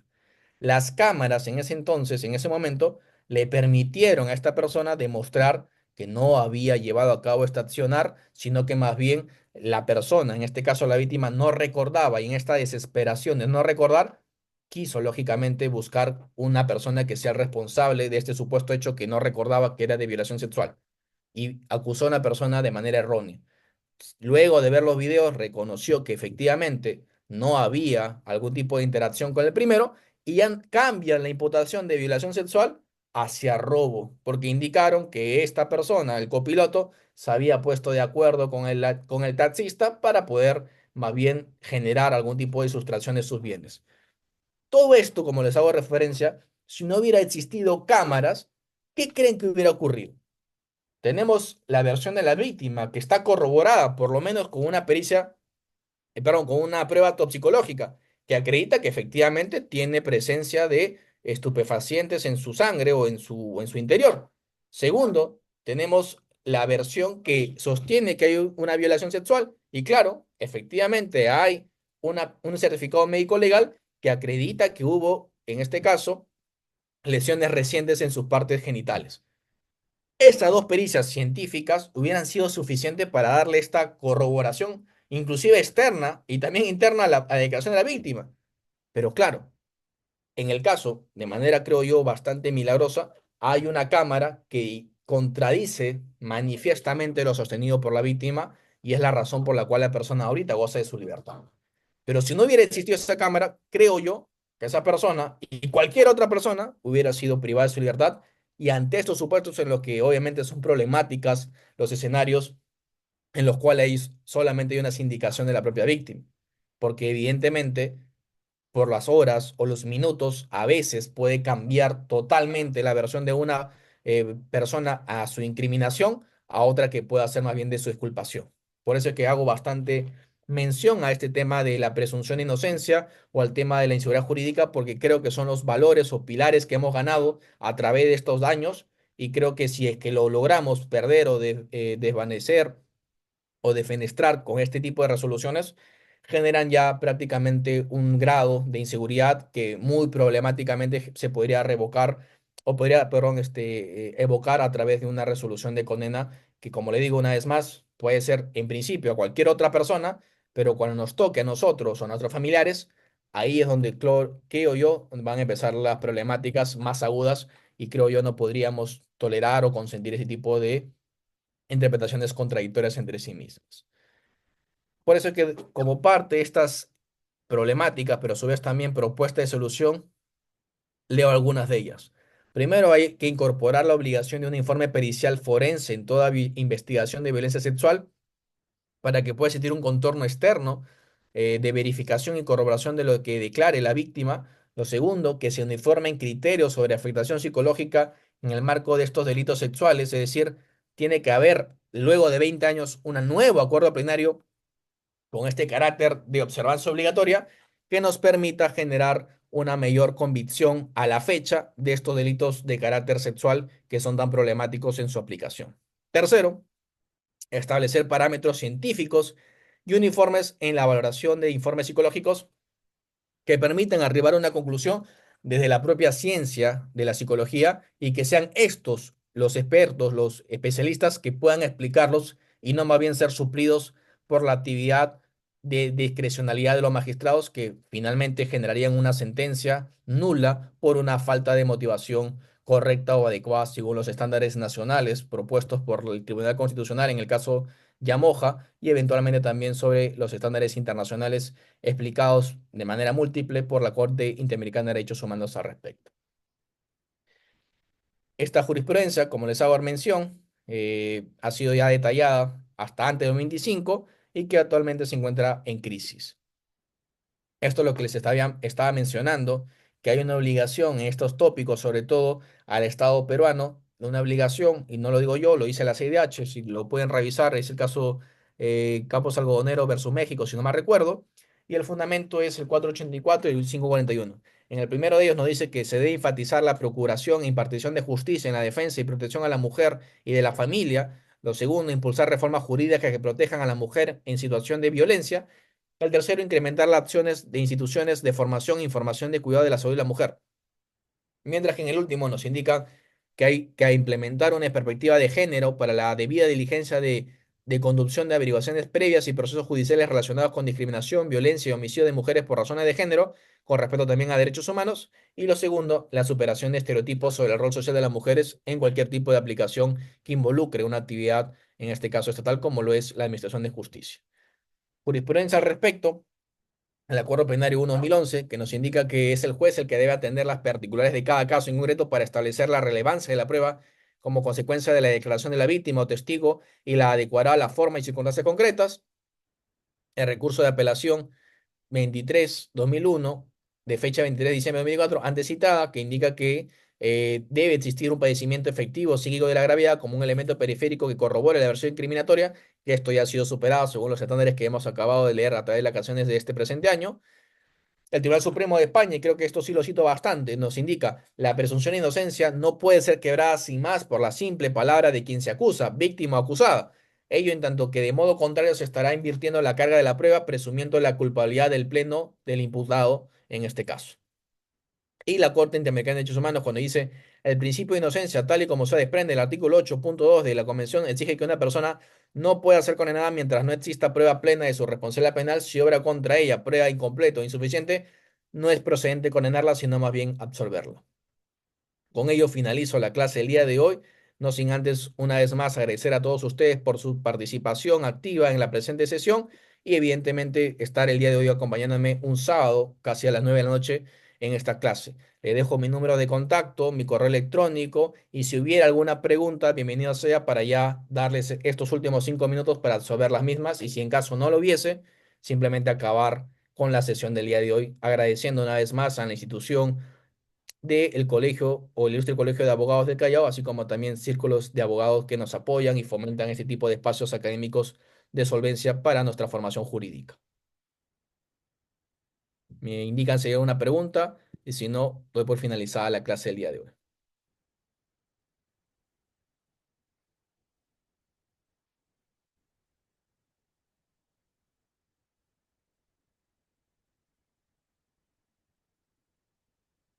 Bueno, entiendo que no hay ninguna pregunta. En todo caso, vuelvo e insisto con el agradecimiento de la institución que nos permite estar el día de hoy presentes dando esta clase un sábado por la noche. Y con esto les agradezco absolutamente y de corazón a todos ustedes por estar presentes. Y lógicamente nos veremos en otra oportunidad. Conmigo será hasta otra ocasión. Les deseo un excelente fin de semana en compañía de su familia y de los seres amados. Cuídense. Bendiciones. Hasta luego. Bye bye.